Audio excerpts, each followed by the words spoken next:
Last month ఒక candidate Triotech వచ్చారు. Oracle HCM course duration, syllabus లేదా ఫీ గురించి తెలుసుకోవడానికి అనుకున్నాను. కానీ ఆయన అడిగిన ఫస్ట్ క్వశ్చన్ ఏంటో తెలుసా? సార్, నాకు 3 years కెరియర్ గ్యాప్ ఉంది. ఆరకిల్ ఫ్యూజన్ హెచ్సిఎం ఇప్పుడు స్టార్ట్ చేస్తే కంపెనీస్ కన్సిడర్ చేస్తాయా అని. ఆ క్వశ్చన్ విన్నాక ఆయన ట్రైనింగ్ కోసం మాత్రమే కాదు, కాన్ఫిడెన్స్తో పాటు కెరియర్ని మళ్ళీ బిల్డ్ చేసుకోవడానికి వచ్చారు అని అర్థమైంది. కెరియర్ గ్యాప్ నాలెడ్జ్ని మాత్రమే కాదు, సెల్ఫ్ కాన్ఫిడెన్స్ని కూడా చాలా ఎఫెక్ట్ చేస్తుంది.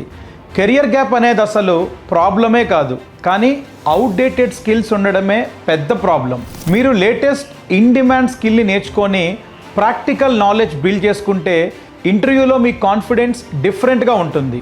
ఆరకిల్ ఫ్యూజన్ హెచ్సిఎం క్లౌడ్ లాంటి ఈఆర్పి అప్లికేషన్స్లో అప్స్కిల్ అవ్వడం మీ కెరియర్ రీస్టార్ట్ చేయడానికి ఒక స్ట్రాంగ్ స్టెప్ అవ్వచ్చు. సో కెరియర్ గ్యాప్ ఉందని ఐటీ కెరియర్ని వదిలేకండి. ట్రయోటెక్ సాఫ్ట్వేర్ ట్రైనింగ్స్ కండక్ట్ చేస్తున్న free Oracle HCM cloud demo session join అవ్వండి. Course structure, practical training approach and perfect career road map and Oracle HCM opportunities గురించి complete clarity తీసుకోండి.